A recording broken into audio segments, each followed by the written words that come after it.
میں یہ بیگ اٹھا کر تھک گئی ہوں، کیا تم یہ پکڑ لو گے؟ ولی نے اپنی مسکراہٹ ضبط کرتے ہوئے اس کا بھاری بیگ پکڑ لیا۔ اب وہ ان کے آگے چل رہی تھی۔ آرام دہ سنیکرز پہنتے ہی اس کی چال میں نئی توانائی آ گئی تھی۔ وہ دونوں پیچھے رہ گئے تھے۔ ولی نے اس کا بیگ ویسے ہی پکڑ رکھا تھا جیسے کوئی شاپنگ بیگ پکڑے ہو۔ ایڈنبرگ کی جتنی لڑکیوں کو تم نے ریجیکٹ کیا تھا ان سب کا بدلہ یہ پاکستانی عورت تم سے لے رہی ہے، وہ جل بھن کر بولا، جبکہ ولی صرف مسکرایا۔ تم ولیم جوزف ہو ہی نہیں سکتے، میں مانتا ہی نہیں، تم اتنے کیسے بدل سکتے ہو؟ کہاں گیا تمہارا غرور؟ تمہاری ہے نا؟ نیل کو تو جیسے صدمہ ہی لگ گیا تھا۔ ولی نے آگے چلتی فجر کی پشت کو دیکھا اور اس کے لبوں پر ایک نرم مسکراہٹ پھیل گئی۔ محبت میں کیسی ہے نا، کیسا غرور، وہ مجھے دنیا کی ہر شے سے قیمتی ہے، وہ محبت سے بولا۔ وہ تمہاری حرکتوں سے دکھ بھی رہا ہے۔ نیل نے برا سا منہ بنایا۔ چلتے چلتے وہ ایک روشن کونے پر کھڑی کافی شاپ کے پاس پہنچ گئی۔ فجر بھی رک گئی۔ کافی کون لائے گا؟ سوال ولی کا تھا، جو جوتے پہنا کر جوتے اٹھا کر غلامی کی اعلیٰ ترین مثال قائم کر رہا ہے، وہی لائے گا۔ نیل نے طنز کیا۔ کچھ لوگوں کو محبت اور غلامی کا فرق سمجھ نہیں آتا۔ وہ کہاں چپ رہ سکتی تھی؟ میری اور ولیم کی دوستی کسی بھی محبت سے زیادہ گہری اور پرانی ہے۔ نیل نے سینے پر ہاتھ باندھے۔ اس سے پہلے کہ لفظوں کی یہ جنگ مزید شدت اختیار کرتی، ولی نے ہاتھ میں پکڑا بیگ زمین پر رکھا۔ اس کی خاموشی اور اس حرکت نے دونوں کو چونکا دیا۔ بس، اس کی آواز اس بار جھنجھلائی ہوئی نہیں بلکہ حتمی تھی۔ میں کافی لینے اندر جا رہا ہوں۔ میرے واپس آنے تک تم دونوں نے اپنے معاملات سلجھا لیے ہوں، ورنہ اچھا نہیں ہوگا۔ اس نے دونوں کو سخت نظر سے گھورا۔ ایک دوسرے کو برداشت کرو یا نظر انداز کرو، مجھے فرق نہیں پڑتا، لیکن میری موجودگی میں یہ چوچ لڑانا بند ہو جانا چاہیے۔ یہ کہہ کر وہ مڑا اور کافی شاپ کے اندر چلا گیا۔ باہر لندن کی سرد رات میں فجر اور نیل اکیلے رہ گئے۔ کافی شاپ کے شیشے کے دروازے پر لگی گھنٹی بجی اور ولی کچھ دیر بعد باہر نکلا۔ اس کے ہاتھ میں 2 بڑے پیپر کپس تھے جن سے گرم بھاپ اٹھ کر لندن کی سرد ہوا میں تحلیل ہو رہی تھی۔ اس نے ایک نظر سامنے کے منظر پر ڈالی اور اس کے چہرے پر ایک تھکی ہوئی مسکراہٹ نمودار ہوئی۔ وہ دونوں ایک دوسرے سے منہ موڑے کھڑے تھے۔ ایک کا رخ مشرق کی طرف تھا تو دوسرے کا مغرب، جیسے 2 مختلف قطب جو کسی صورت میں ایک دوسرے کو قبول کرنے پر راضی نہ ہو۔ ان کے قدموں کے درمیان فجر کا وہ بھاری بھرکم بیگ ایسے رکھا تھا جیسے کوئی لاواری سامان ہو۔ وہ دونوں اتنی ضدی تھے کہ ولی کے دیے گئے الٹیمیٹم کے چند منٹوں میں بھی ایک دوسرے سے بات کرنا گوارا نہیں کیا تھا۔ اس نے ایک لمبا سانس لیا اور ان کے بیچ میں خالی جگہ پر کی۔ ایک کپ نیل کی طرف بڑھایا اور دوسرا فجر کی طرف۔ دونوں نے خاموشی سے کپ تھام لیا۔ تم اپنے لیے نہیں لائے؟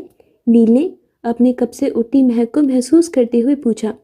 نہیں، میرا دل نہیں ہے، اس نے سپاٹ لہجے میں جواب دیا۔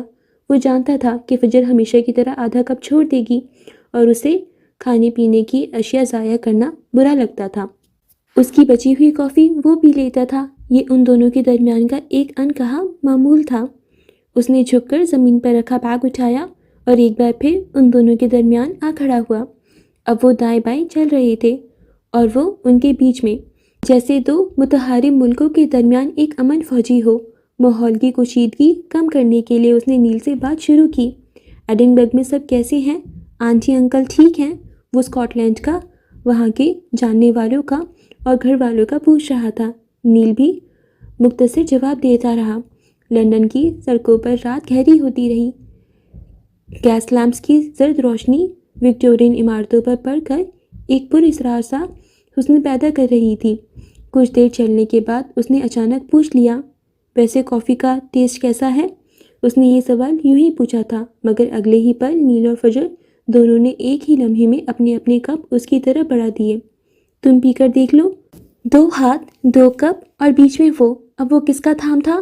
ایک کو تھامنا موت تھا۔ نہیں شکریہ، وہ ان کی اس سرد جنگ سے تنگ آ کر انکار کرتا آگے بڑھ گیا۔ وہ دونوں پیچھے رہ گئے۔ دونوں نے ایک دوسرے کو ایک برہم نظروں سے دیکھا اور اپنے ہاتھ پیچھے کھینچ لیے۔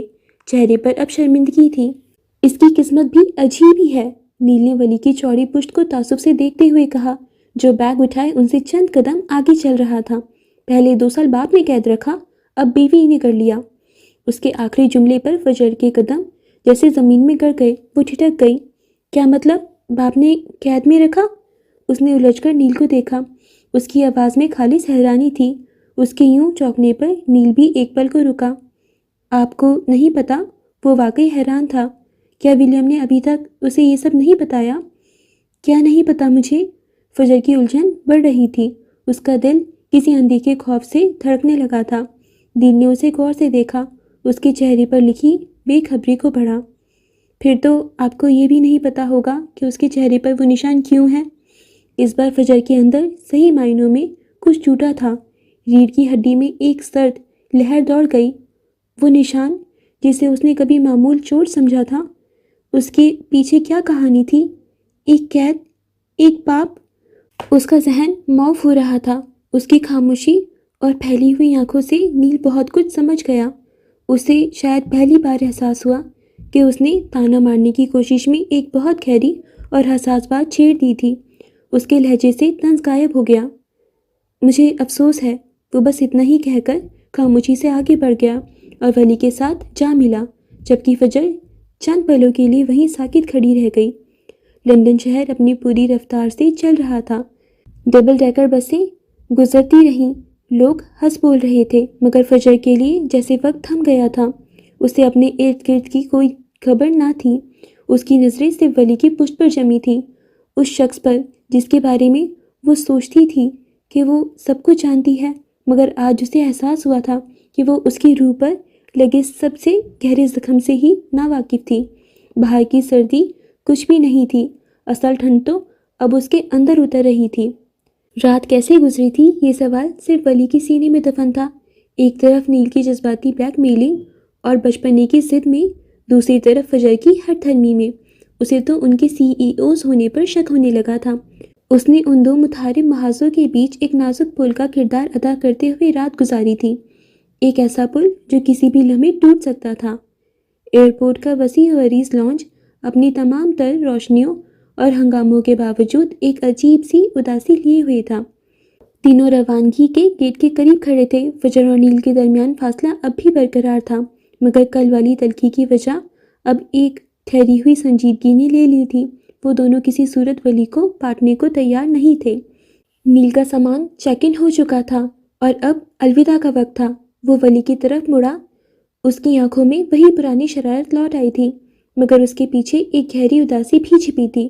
اس نے ولی کو گلے لگاتے ہوئے کہا، اس بار اس کے لہجے میں کوئی طنز نہیں، صرف خالص دوستی کا مان تھا۔ جلد واپس آنا، ایڈنبرگ تمہارے بغیر سونا ہے، تم نے وعدہ کیا تھا، بھولنا مت۔ ولی نے اس کی پیٹھ تھپتھپائی۔ آ جاؤں گا۔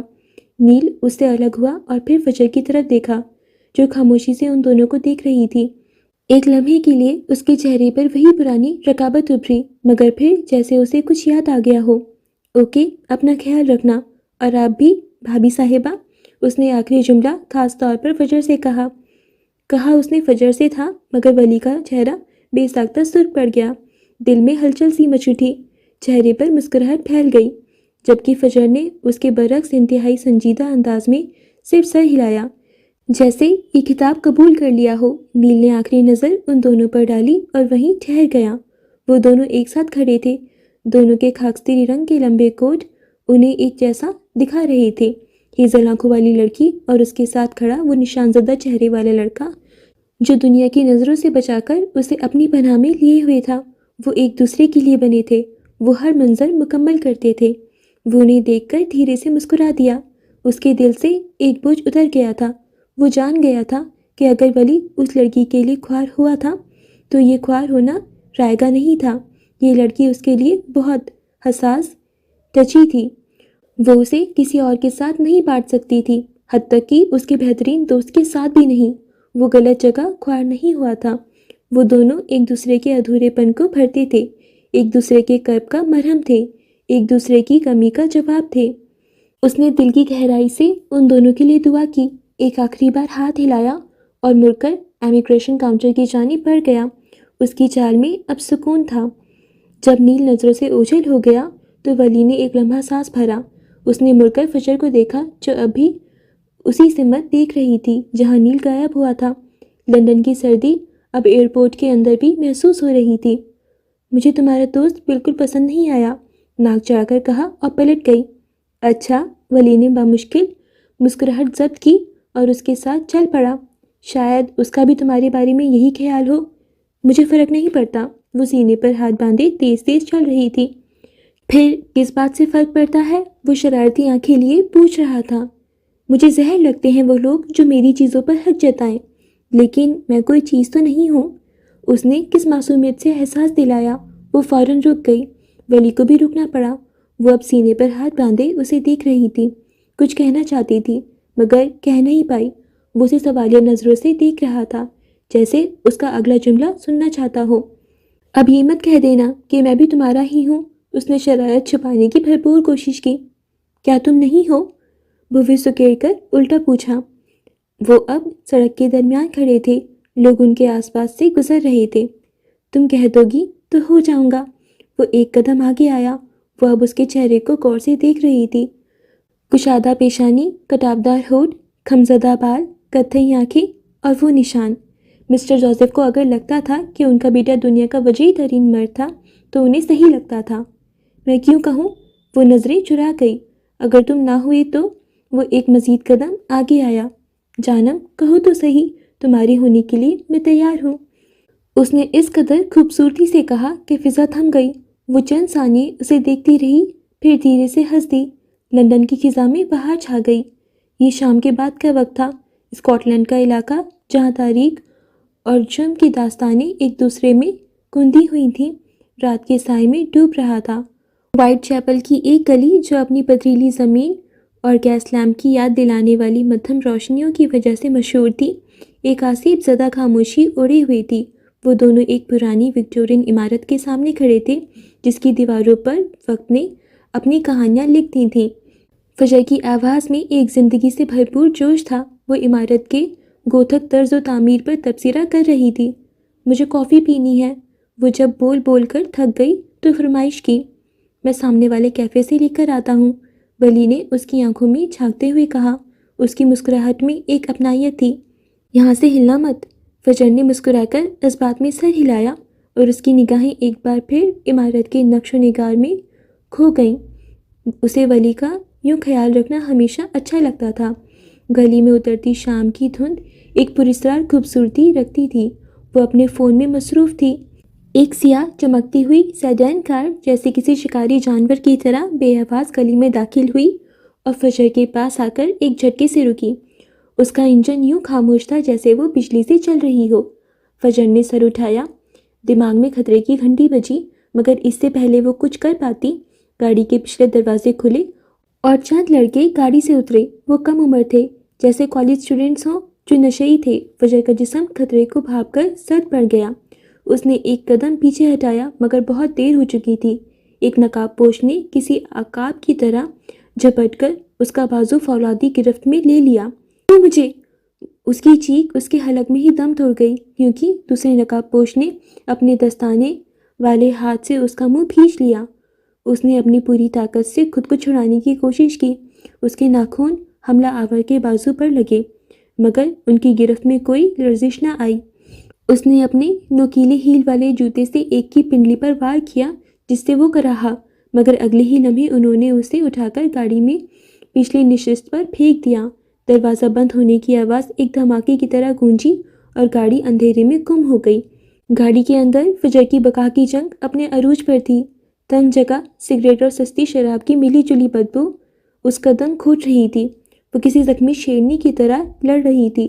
اس نے اپنی کوہنی ایک نقاب پوش کی پیٹھ میں ماری، اپنے ناخنوں سے دوسرے کا چہرہ نوچنے کی کوشش کی، اور جب اس نے اس کے بال پکڑ کر اسے قابو کرنا چاہا تو اس نے پوری قوت سے اس کے ہاتھ پر کاٹ لیا۔ گاڑی کی رفتار زیادہ نہیں تھی، وہ بس آس پاس مختلف گلیوں میں گھوم رہی تھی۔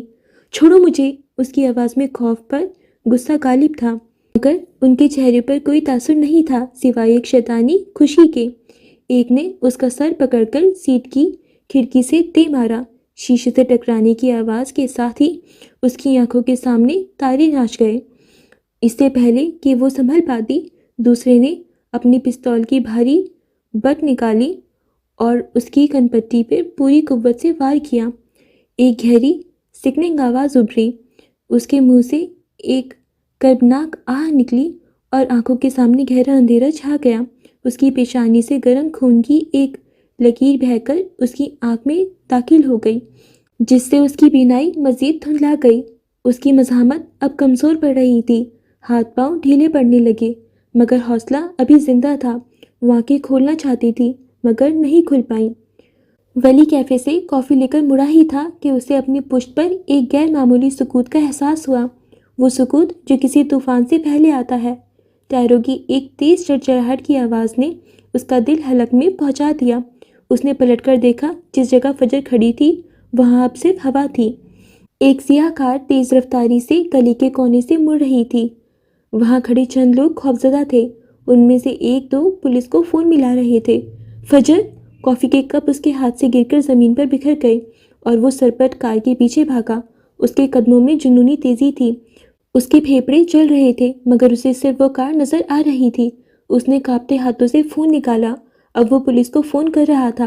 اس کی سانسیں ٹوٹی ہوئی تھیں، اس کی آواز لڑکھڑا رہی تھی، مگر وہ گاڑی کا ماڈل، رنگ اور وائٹ چیپل کی گلی کا پتہ بتا رہا تھا۔ کار تنگ گلیوں کے بھنور میں غائب ہو رہی تھی اور ولی کی امید ہر قدم پر دم توڑ رہی تھی۔ پھر اچانک کار ایک سنسان موڑ پر رکی، ولی کے قدم وہیں جم گئے۔ پچھلا دروازہ کھلا اور ایک بے جان وجود کو کسی کیچڑ کے ڈھیر کی طرح فٹ پاتھ پر دھکیل دیا گیا۔ فجر! اس کا دل جیسے کسی نے مٹھی میں بھینچ کر مسل دیا ہو۔ ایک لمحے کے لیے اس کے پاؤں زمین میں کڑ گئے، اس کی آنکھوں کے سامنے ماضی کے وہ تمام چہرے گھوم گئے جنہیں وہ کھوجتا تھا۔ اس کی ماں، نینسی! نہیں، اب اور نہیں۔ وہ اپنی زندگی میں کسی اور عورت کو اس طرح مرتے ہوئے نہیں دیکھ سکتا تھا۔ یہ خیال اس کے اندر بجلی بن کر دوڑا اور وہ اپنی تمام تر قوت سے اس کی طرف بھاگا۔ گاڑی کا دروازہ کھلا اور اس میں سے ایک لڑکے نے باہر جھانکا۔ اس کے چہرے پر شیطانی مسکراہٹ تھی اور پھر گاڑی وہاں سے روانہ ہو گئی۔ وہ ان کے پیچھے نہیں جا سکتا تھا۔ اس نے فجر کو اپنی باہوں میں اٹھا لیا۔ وہ لمحہ جب اس کا زخمی خون آلودہ چہرہ ولی کے سامنے آیا، وقت جیسے تھم گیا۔ اس کی پیشانی پر گہرا زخم تھا جس سے خون بہہ رہا تھا، ہونٹ پھٹے ہوئے تھے۔ آنکھیں کھولو پلیز، فجر، پلیز۔ اس کی آواز ایک ٹوٹی ہوئی سرگوشی تھی۔ اس نے فجر کو خود میں ایسے بھینچ لیا جیسے وہ اسے اپنی روح میں چھپا لینا چاہتا ہو۔ وہ جو مکمل ساکت تھی اس کی حرکت پر گرہ اٹھی۔ اس کی راہ نے جیسے ولی کی رکی ہوئی سانسیں بحال کر دی۔ وہ زندہ تھی، خدا کا شکر ہے وہ زندہ تھی۔ آئی ایم سوری فجر، آئی ایم سوری۔ اسے لگا تھا اس نے فجر کو ہمیشہ کے لیے کھو دیا۔ اس نے اپنی زندگی کی سب سے اہم عورت کو کھو دیا تھا۔ وہ تو اسے اپنی محبت کا یقین دلانے والا تھا۔ وہ اس کے چہرے کو دیکھ رہا تھا، اس کے بہتے خون اور گہرے زخموں کو۔ اسے سمجھ نہیں آ رہا تھا کہ کس زخم پر ہاتھ رکھے، کہاں مرہم لگائے۔ میں ٹھیک ہوں، فجر نے خود پر قابو پانے کی کوشش کرتے ہوئے کہا۔ اس کا سر بری طرح چکرا رہا تھا۔ مجھے لگا میں نے تمہیں کھو دیا، مجھے لگا میں نے تمہیں ہمیشہ کے لیے کھو دیا۔ وہ اسے خود میں پیچھے ہوئے یہی جملہ دہراتا رہا۔ اس کی آواز میں صدیوں کا درد سمٹ آیا تھا۔ اس کی خون آلودہ خوشبو ولی کے نتنوں سے ٹکرا رہی تھی اور تبھی دور سے پولیس کے سائرن کی تیز ہوتی آواز سنائی دی جو اس خاموش زخمی لمحے کو چیرتی ہوئی ان کی طرف بڑھ رہی تھی۔ رئیس مینشن کی دیواریں پہلے سے کہیں زیادہ اونچی اور خاموش تھیں۔ اس نے خود کو ایک ایسی دنیا میں قید کر لیا تھا جہاں جذبات کی کوئی گنجائش نہیں تھی۔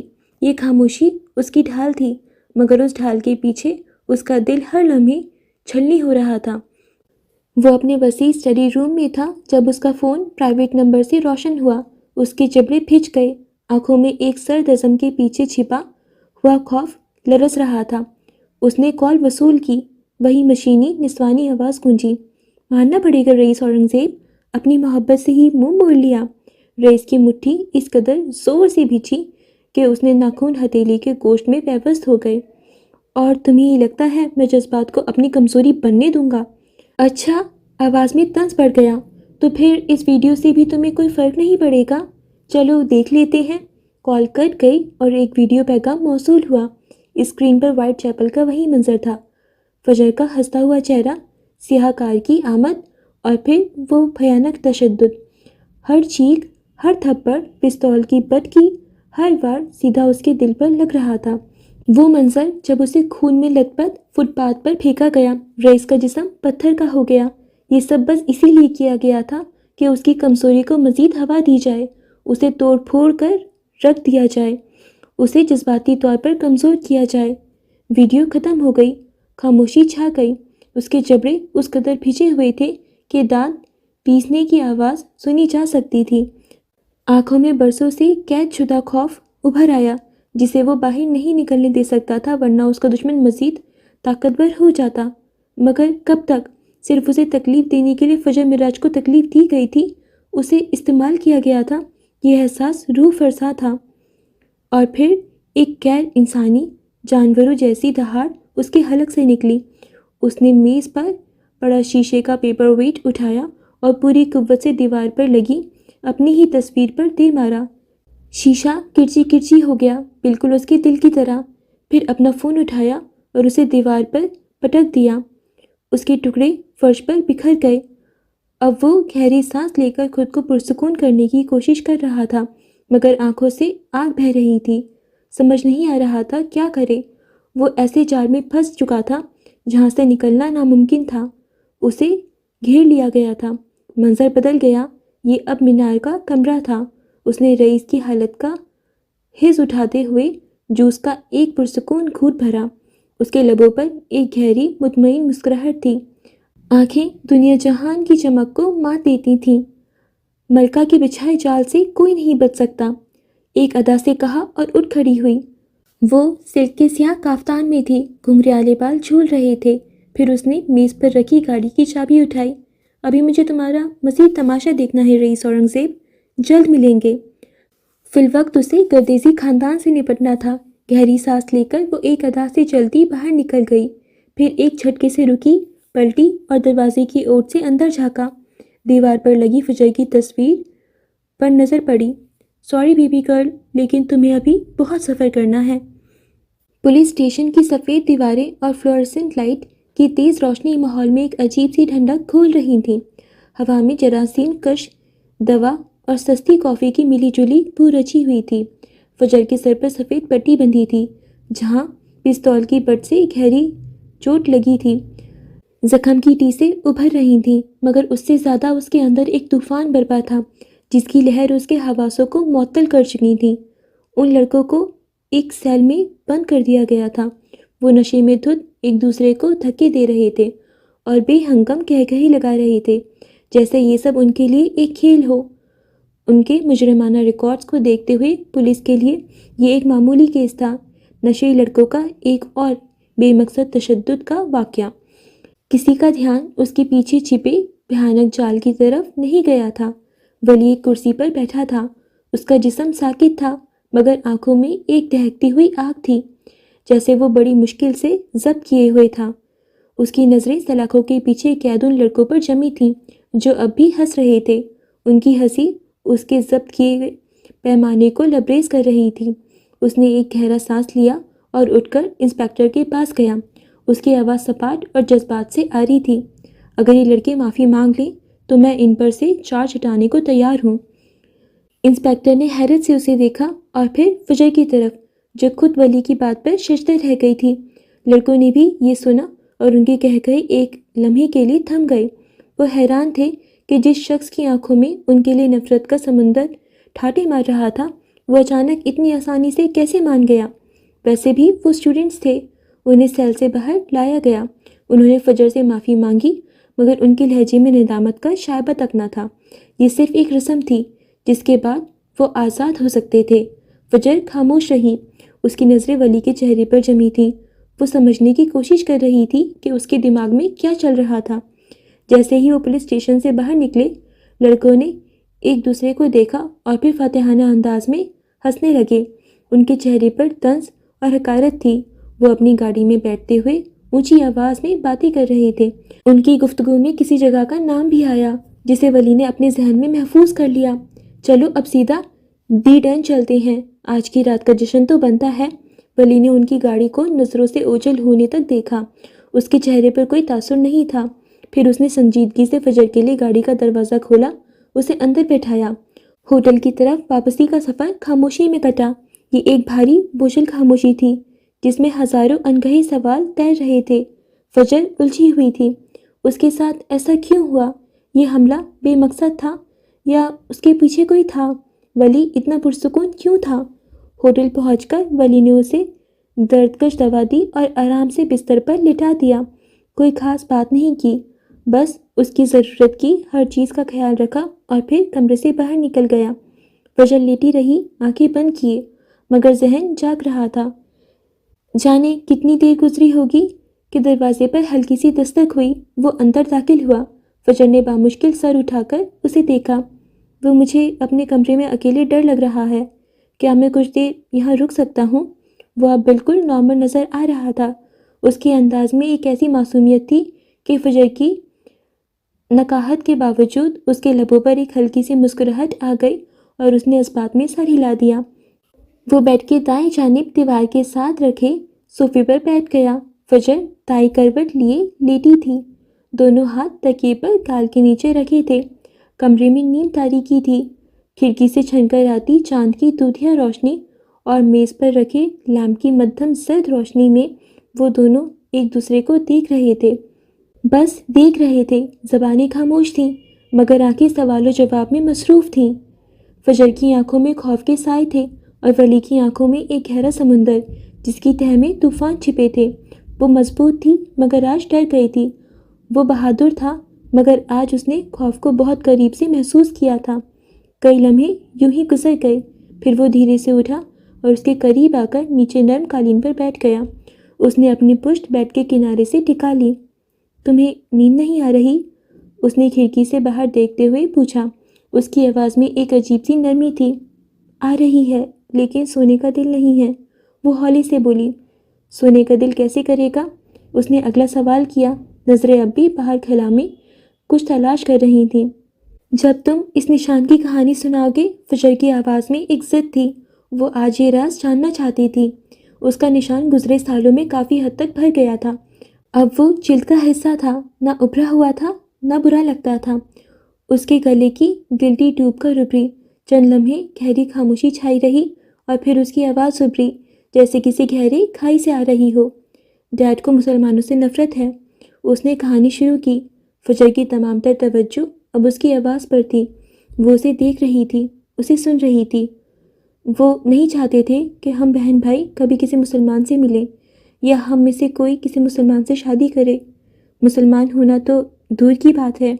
اس کی آواز میں برسوں کا درد تھا۔ وہ ان کے نکاح کے بعد کی کہانی سنا رہا تھا۔ ہر لفظ کے ساتھ فجر کی پلکیں بھاری ہو رہی تھیں۔ درد کش دوا اپنا اثر دکھا رہی تھی اور دن بھر کا ذہنی اور جسمانی تھکاوٹ اس پر غالب آ رہی تھی۔ مجھے یہ نشان اس لیے دیا گیا کہ مجھے کوئی اس کے ساتھ قبول نہ کرے، خاص طور پر تم۔ اس نے اپنی بات مکمل کر کے رخ موڑا تاکہ فجر کے تاثرات دیکھ سکے، اور وہ ساکت رہ گیا۔ وہ سو چکی تھی۔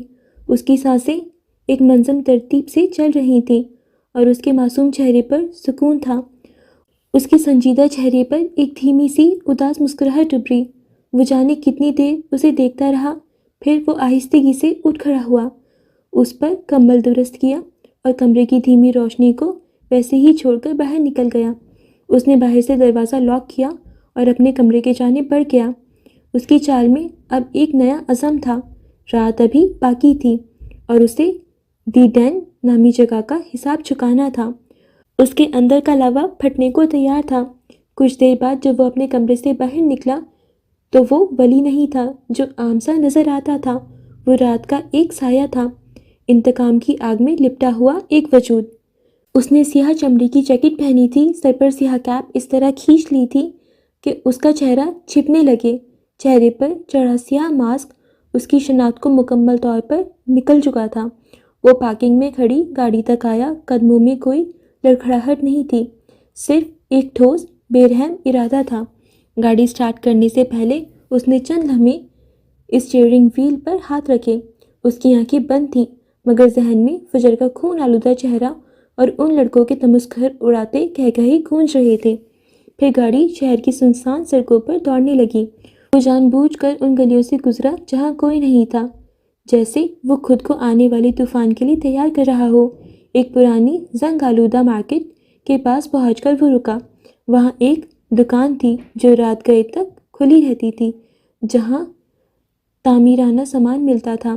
اس نے دکاندار کو پیسے دیے اور بنا کچھ کہے ایک ٹھوس وزنی لوہے کی سلاخ اٹھا لی۔ اس سلاخ کی ٹھنڈک اس کے دستانے پہنے ہاتھوں میں اترتی محسوس ہوئی، جیسے یہ اس کے ارادوں کی توسیع ہو۔ وہاں سے نکل کر وہ مزید آدھا گھنٹہ سڑکوں پر گھومتا رہا، جب تک اسے D10 کا دھندلا سا نیون سائن نظر نہیں آیا۔ یہ جگہ شہر کے ایک فراموش شدہ صنعتی علاقے میں تھی، جہاں قانون کی حکمرانی ختم ہو جاتی تھی۔ یہ جرائم پیشہ افراد کا اڈہ تھا، ایک ایسی جگہ جہاں رات کی تاریکی میں گناہ پروان چڑھتے تھے۔ اس نے گاڑی کچھ فاصلے پر ایک اندھیری گلی میں روکی، انجن بند کیا اور رات کی خاموشی کو خود پر طاری ہونے دیا۔ اس نے کیپ کو مزید نیچے کھینچا، ماسک درست کیا اور اپنے بھاری کامبیٹ جوتوں کے تسمے کسے۔ پھر اس نے ساتھ والی سیٹ سے وہ لوہے کی سلاخ اٹھا لی۔ گاڑی کا دروازہ تقریباً بے آواز کھلا اور وہ باہر نکلا۔ اب وہ مضبوط قدم دھرتا اندر بڑھ رہا تھا۔ اس کے بوٹوں کی آہٹ بجری پر ایک مانوس تھاپ کی طرح گونج رہی تھی۔ D10 کے دروازے پر کوئی گارڈ نہیں تھا، یہاں آنے والے خود اپنی حفاظت کے ذمہ دار تھے۔ اس نے زنگ آلودہ دروازے کو دھکا دیا اور اندر داخل ہو گیا۔ اندر کا منظر باہر سے بھی زیادہ غلیظ تھا۔ ہوا میں سگریٹ، شراب اور انسانی پسینے کی بو کا ایک ناقابل برداشت امتزاج تھا۔ ایک کونے میں کچھ لوگ تاش کھیل رہے تھے، جبکہ ایک ٹوٹی ہوئی میز پر دو لڑکے بیٹھے تھے جو نشے میں تقریباً ڈوب چکے تھے۔ ان کی آنکھیں سرخ تھیں اور چہرے پر احمقانہ مسکراہٹ تھی۔ ان میں سے ایک وہی تھا جس نے فجر کو گاڑی سے باہر پھینکنے کے بعد کھڑے ہو کر اسے دیکھا تھا۔ اس کی آنکھوں میں وہی شیطانی چمک تھی۔ ولی سائے کی طرح ان کی میز پر آ کھڑا ہوا۔ اس کی آمد اتنی اچانک اور خاموش تھی کہ ایک لمحے کے لیے انہیں محسوس ہی نہیں ہوا۔ پھر ایک لڑکے کی نظر اس پر پڑی۔ اس کی نشے میں دھت آنکھیں پہلے حیرت سے پھیلی، جان لیوا خوف نے جگہ بنا لی۔ کون؟ اوہ تم؟ اس کی زبان لڑکھڑائی۔ اس نے جواب نہیں دیا۔ آنکھوں میں کوئی جذبہ نہیں تھا، نہ غصہ نہ نفرت، صرف ایک برفانی سرد مہری۔ اس نے ایک قدم آگے بڑھایا اور لوہے کی سلاخ ہوا میں بلند کی۔ پہلا وار ہوا میں اس کے ساتھ ہی اس کے دل دہلا دینے والی چیخ گونجی۔ سلاخ سیدھا اس لڑکے کے دائیں ہاتھ پر پڑی تھی۔ ہڈی ٹوٹنے کی کرخت آواز نے باقی مان شور کو چیر دیا۔ وہ کرسی سے گر کر فرش پر تڑپنے لگا۔ اس کا چہرہ درد سے مسک ہو چکا تھا۔ دوسرا لڑکا حواس باختہ ہو کر اٹھنے کی کوشش کر رہا تھا کہ اس کا دوسرا وار اس کے بائیں ہاتھ پر پڑا۔ اس کی چیخ حلق میں ہی گھٹ گئی۔ ولی کی حرکت میں ایک مشینی درندگی تھی، نہ کوئی اضافی حرکت، نہ کوئی ضائع شدہ لمحہ۔ وہ دونوں اب فرش پر پڑے تھے، اپنے ٹوٹے ہوئے بازو کو سمیٹتے ہوئے درد سے بلبلا رہے تھے۔ وہ خود کو بچانے کی کوشش کر رہے تھے، گھسیٹ کر دور جانا چاہتے تھے، مگر بے سود۔ ولی ان کے اوپر ایک قہر بن کر کھڑا تھا۔ اس نے پے در پہ کئی وار کر کے ان دونوں کے صرف ہاتھ توڑے، کہیں اور نہیں مارا۔ ایک کونے میں بیٹھے وہ تاش کھیلتے لڑکے بھاگ گئے تھے۔ پھر اس نے جھک کر اس لڑکے کے بازو کو اپنی آہنگی گرفت میں لیا۔ اس کی آنکھوں میں اب دہشت ناچ رہی تھی۔ اپنی میڈم کو میرا پیغام دو۔ اس کی آواز ابھری، مگر یہ وہ آواز نہیں تھی جو فجر سنتی تھی۔ یہ گہری، کھردری اور ایک واضح اسکاٹش لہجے میں تھی۔ اسے میرا ہی پیغام دو کہ میں اس کی شہ رگ تک پہنچ کر رہوں گا۔ یہ کہہ کر اس نے اس کا سر فرش پر پٹک دیا اور سیدھا کھڑا ہو گیا۔ ایک نظر فرش پر تڑپتے ہوئے ان نشیوں پر ڈالی اور پھر جس خاموشی سے آیا تھا اسی خاموشی سے پلٹ گیا۔ اس نے پیچھے مڑ کر نہیں دیکھا۔ اس کے بوٹوں کی آواز آہستہ آہستہ دور ہوتی گئی اور پھر رات کی خاموشی میں گم ہو گئی۔ D10 میں اب صرف دو انسانوں کے کہرانے کی آوازیں تھیں اور ہوا میں ایک پیغام گونج رہا تھا، ایک ایسا پیغام جو خون اور ٹوٹی ہوئی ہڈیوں سے لکھا گیا تھا۔ جب وہ واپس فجر کے کمرے میں داخل ہوا تو رات کا آخری پہر تھا۔ اس نے جیکٹ، کیپ اور ماسک اتار کر اپنی پرانی شناخت دوبارہ اوڑھ لی تھی، مگر اس کے اندر کا طوفان ابھی تھما نہیں تھا۔ اس نے دروازہ آہستگی سے کھولا، یہ سوچ کر کہ وہ اب تک سو رہی ہوگی، مگر وہ کمرے کے عین بیچ میں کھڑی تھی، ہاتھ میں فون پکڑے۔ اس کی مدھم روشنی اس کے چہرے پر پڑ رہی تھی، جس پر تفکر کے سائے تھے۔ دروازہ کھلنے کی آہٹ پر اس نے سر اٹھایا۔ تم کہاں گئے تھے؟ وہ آگے بڑھی، آواز میں بے چینی صاف ظاہر تھی۔ کچھ نہیں، بس تازہ ہوا کھانے گیا تھا، اس نے دروازہ بند کرتے ہوئے نرمی سے کہا۔ آواز میں وہی اپنائیت تھی۔ وہ فجر کی جانب بڑھا، فجر نے حیرت سے اسے دیکھا۔ اس کی آنکھیں ولی کے چہرے پر اس کے لباس اور اس کی چال کا جائزہ لے رہی تھیں۔ چند لمحے جانچتی ہوئی نظر سے اسے دیکھنے کے بعد اس کی آواز ابھری، جس میں شک کی ایک ہلکی سی لکیر تھی۔ ہوا کھانے گئے تھے یا کھلانے؟ اس نے بھویں سکیڑ کر پوچھا۔ اس کی بات پر ولی کے لبوں پر ایک بے ساختہ دلکش مسکراہٹ پھیل گئی۔ کیسی خوفناک باتیں کر رہی ہو؟ میں ایڈنبرگ کا معصوم سا انسان ہوں۔ اس نے آگے بڑھ کر فجر کے دونوں ہاتھ تھام لیے۔ اس کی گرفت مضبوط مگر نرم تھی۔ وہ اب اس کے سرد ہاتھ اپنے گرم ہاتھوں میں لیے کھڑا تھا، اس کی آنکھوں میں جھانکتے ہوئے، جیسے وہ اس کی روح میں اتر کر سارے شک دور کر دینا چاہتا ہو۔ اس معصوم انسان پر مجھے شک کیوں ہو رہا ہے؟ فجر نے بھی اسی کے انداز میں جواب دیا۔ اتنا شک نہیں کرتے بیگم صاحبہ، صحت کے لیے اچھا نہیں ہوتا، اس نے دلکشی سے کہا۔ پھر عام سے انداز میں فجر کا ایک ہاتھ چھوڑا اور دوسرا ہاتھ اوپر اٹھا کر اس کے سر سے گزارتے ہوئے اسے ہلکا سا گھمایا۔ فجر اس کے اس غیر متوقع عمل پر خود کو روک نہ پائی اور ہلکے سے گھوم گئی۔ اس کے چہرے پر حیرت اور مسکراہٹ کا امتزاج تھا۔ میں فجر مراج ہوں، میں خطروں اور زخموں کو سونگھ لیتی ہوں، اس نے گھومتے ہوئے جواب دیا، آواز میں ایک فخر اور چیلنج تھا۔ ولی نے اسے گھما کر واپس اپنے جانب کیا اور اس کا ہاتھ نرمی سے اپنے کندھے پر رکھتے ہوئے اسے اپنے قریب کر لیا۔ وہ اب اس کے نزدیک تھا۔ اچھا، تو پھر ابھی کیسا محسوس ہو رہا ہے؟ اس نے دھیرے سے پوچھا۔ اس کی آنکھوں میں ایک گہری مقناطیس کشش تھی۔ سچ بتاؤں؟ فجر اس کے چہرے پر نظریں جمائے ہوئے بولی۔ اس لمحے میں وقت جیسے تھم گیا تھا۔ ہاں، اس کی آواز ایک سرگوشی کے مانند تھی۔ وہ دونوں ساکت کھڑے تھے، دنیا سے بے خبر، صرف ایک دوسرے کے وجود سے آگاہ۔ بہت اچھا۔ فجر کے لبوں پر ایک جذب ابھری، مطمئن مسکراہٹ ابھری۔ اس کی آنکھوں میں موجود سارے شک پگھل کر اعتماد کی چمک میں بدل گئے۔ مجھے پتا ہے تم کچھ تو کر کے آئے ہو اور مجھے اچھا لگ رہا ہے۔ وہ دونوں ایک جیسے تھے، جیسے ایک روح کے دو حصے۔ لیکن تمہیں احتیاط کرنی چاہیے۔ اس نے اپنا سر ولی کے کندھے پر ٹکا دیا۔ فجر کی مسکراہٹ دیکھ کر اس کے چہرے پر بھی سکون کی ایک لہر دوڑ گئی۔ اس لمحے اس کے لیے دنیا کی سب سے بڑی چیز اس کی یہی مسکراہٹ تھی، جو بتا رہی تھی کہ اس کے سائے میں وہ محفوظ تھی۔ اوکے فرینڈز، تو آج کے لیے بس اتنا ہی، باقی بات ہم نیکسٹ ایپیسوڈ میں کنٹینیو کریں گے۔ اینڈ فرینڈز، میں امید کرتی ہوں کہ آپ کو ناول پسند آ رہا ہوگا۔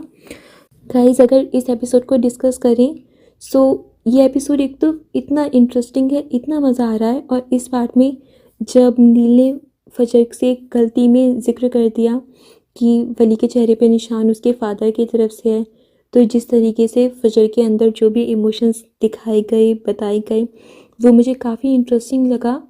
اور جو نیل اور فجر کی نوک جھوک تھی وہ بھی بہت اچھی تھی۔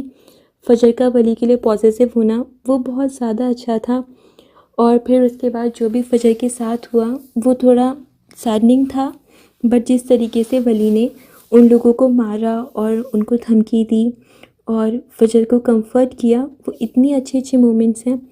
آنیسٹلی آئی لٹرلی لو ولی اینڈ فجر۔ مجھے ان دونوں کا کپل اتنا زیادہ اچھا لگتا ہے، کیونکہ گائز لڑکیوں کو اسی طریقے کے پارٹنرز چاہیے ہوتے ہیں جو آپ کے لیے دنیا سے لڑ جائیں، آپ کو پروٹیکٹ کریں، آپ کی سیفٹی ان کی پرائورٹی ہو۔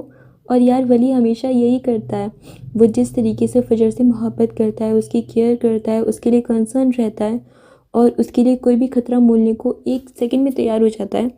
تو یار یہی تو چاہیے نا لڑکیوں کو، اور کیا چاہیے؟